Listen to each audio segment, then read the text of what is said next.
안녕하세요. 파이어 가족입니다. 오늘은 제목이 조금은 자극적인가요? 결국에 레버리지를 선택했습니다. 이 제목 보고 갑자기 또 저희가 레버리지 위험하다라고 말씀드렸던 부분도 있어서 이렇게 생각하시는 분들도 계실 것 같아요. 맞습니다. 저는 원래는 레버리지 ETF에 굉장히 보수적인 사람이었어요. 특히 TQQQ 같은 상품은요, 솔직히 말하면 저건 야수의 영역이다, 이렇게 생각을 했었거든요.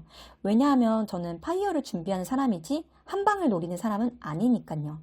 근데 사람 생각이 바뀌더라고요. 왜 생각을 바꿨는지, 그리고 어떤 방식으로 레버리지를 활용할 건지 제 기준과 원칙까지 솔직하게 말씀드려 볼게요. 혹시 여러분들도 ETF 투자하면서 수익률을 조금 더 높일 방법은 없을까? 한 번쯤 고민해 보셨다면 끝까지 보시면 재밌을 거예요. 물론 투자 추천 아닙니다. 그냥 저희 부부의 생각 정리입니다. 저희 부부는 진짜 경제책을 많이 읽는데요. 그냥 읽고 끝이 아니라 읽고 토론을 합니다. 이 전략은 왜 별로지? 이건 논리적으로 맞나? 지금 우리가 너무 욕심내는 건가? 이런 이야기를 계속해요.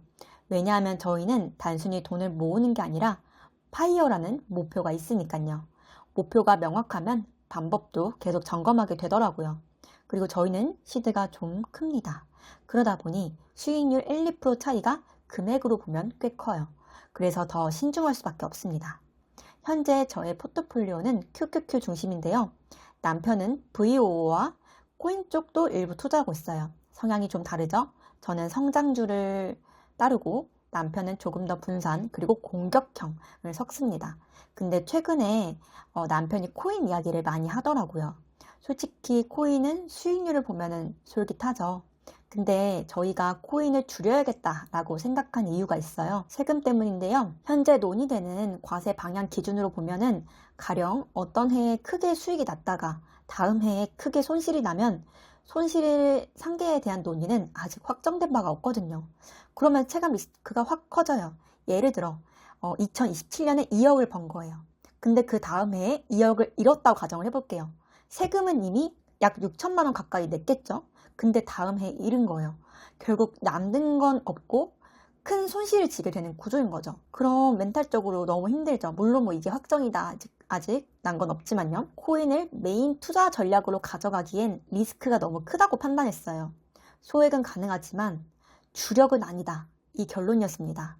그러다가 다시 제 메인 투자인 QQQ를 봤습니다. QQQ 좋아하시는 분들 많죠? 저도 정말 좋아하는데요. 미국 기술주는 장기적으로 성장한다고 보기 때문이에요. 물론 중간중간 폭락은 오겠죠. 근데 방향성은 우상향이라고 믿어요. 그래서 적립식으로 계속 사고 있었어요. 근데 최근 고민이 생겼습니다. 장이 너무 많이 오른 거예요. 이럴 때 이런 생각 들지 않나요? 조금 기다렸다가 하락하면 더 많이 사고 싶은데? 저도 그 생각이 들더라고요. 근데 문제는 우리는 미래를 모른다는 거죠. 지금이 고점인지 아니면 아직 초입인지 아무도 몰라요. 기다리다가 계속 오르면 현금만 들고 멍하게 있는 거예요. 그것도 싫었어요. 왜냐하면 저는 저스트 킵 반응을 읽고 무조건 현금이 있을 때 지금 사야 된다, 완전히 설득이 됐거든요. 그냥 꾸준히 사는 게 생각보다 훨씬 강한 전략이라고 생각을 해요. 그래서 기본 원칙은 유지하기로 했어요. 계속 산다. 근데 하락장에서는 더 공격적으로 할 수 없을까? 이 고민이 시작이 됐습니다. 처음에는 TQQQ를 봤어요. 근데 진짜 무섭더라고요. 횡포장이 길면은 복리 훼손이 너무 크기 때문에 이건 멘탈 싸움이다 라고 생각이 들었고, 이걸 버틸 자신이 없었습니다. TQQQ는 제외했고요. 그 다음에 본 게 QLD예요. QQQ의 2배 레버리지, 이건 조금 현실적이더라고요. 그래서 백테스트를 해봤어요. 그리고 생각했죠. 이거는 전략적으로 쓸 수 있겠다. 중요한 건 계속 QLD를 사는 건 아니라는 거예요. 저는 레버리지를 상시 보유할 생각이 없거든요. 이게 핵심입니다.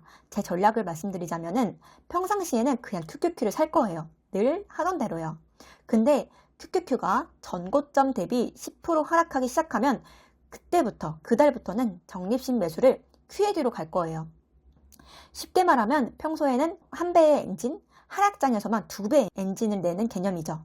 그리고 다시 전고점을 돌파하면 다시 QQQ로 복귀할 거예요.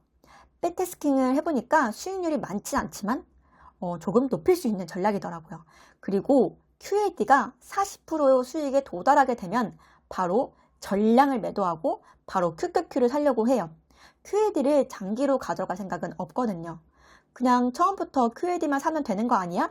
이렇게 생각할 수도 있는데 논리적으로는 맞을 수 있겠지만 제 답은 아닙니다. 전 투자는 수학만으로 할 수 있는 게 아니라고 생각을 하고 심리가 정말 중요한 영역이라고 생각을 하거든요. 제가 투자 금액이 작다면 더 공격적으로 했을 수도 있어요. 근데 금액이 커지면 다른 것 같아요. 10% 하락은 무덤덤할 수 있겠죠? 30% 하락은 조금 흔들릴 수 있겠죠? 근데 저는 50% 하락이 되면은 그때부터는 QED가 거의 90% 이상 하락이 된 상태인 거잖아요. 물론 이런 일이 굉장히 드물다고 하지만 멘탈이 붕괴될 수밖에 없다고 생각이 들었어요.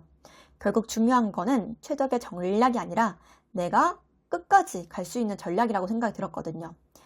투자 상위권 사람들이 특별해서가 아니라 ETF를 사고 그냥 안 팔고 버텼기 때문이라는 말 있잖아요. 저 진짜 공감하거든요. 좋은 전략이어도 내가 못 버티면 의미가 없어요. 그래서 저는 제 멘탈 기준으로 전략을 짰습니다. QQQ는 계속 들고 갈 수 있다. QLD는 상시 보유는 부담된다. 근데 하락장 한정이면 가능하고 수익률이 40%가 도달되면 뒤도 돌아보지 않고 바로 팔고 바로 QQQ를 매수한다. 그래서 이 조합이 나온 거예요. 물론 뭐 리스크가 있을 수 있죠. 더 빠질 수 있죠. 하락장에서 계속 빠질 수 있죠. 그럼 QLD 마음 아프겠죠. 근데 이건 인정해야 돼요.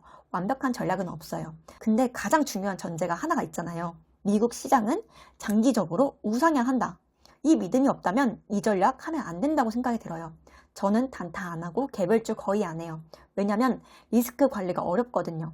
한 종목 잘못 걸리면 진짜 크게 다칠 수도 있잖아요. 근데 ETF는 분산이 되잖아요. 그래서 저는 욕심은 내되 파산 가능성은 낮추는 방향으로 가려고 해요. 이게 저희의 파이어 철학이에요. 남편은 공격 투자도 일부 해요. 그래서 저도 가끔 흔들리는데 나 너무 보수적인가? 근데 또 생각해요. 내 성향에 안 맞는 전략은 결국 중간에 포기한다고요. 그래서 이번 레버리지 선택도 제 성향 안에서 한 선택이에요. 야수처럼이 아니라 계획적으로. 재밌는 건 아직 이 전략 실행 못했습니다.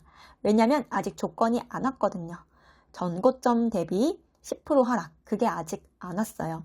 그래서 지금은 계속 QQQ를 적립 중이에요. 조건이 오면 실행하고 그게 실제로 어떻게 되는지 다 공유를 해볼게요. 잘 되면 잘 된 대로, 망하면 망한 대로. 여러분들은 어떤 전략을 쓰세요? 저희도 계속 배우고 실행에 옮기는 중이에요. 투자는 정답을 찾기보다 자기한테 맞는 전략 찾기가 더 중요하다고 생각하거든요. 저는 레버리지를 선택했지만 상시가 아니라 하락장에서만 쓸 예정입니다. 욕심은 내되 망하지는 않는 방향으로. 이게 저희의 투자 방법이다 라고 생각이 들어요. 오늘 영상도 좋아요와 구독 부탁드릴게요.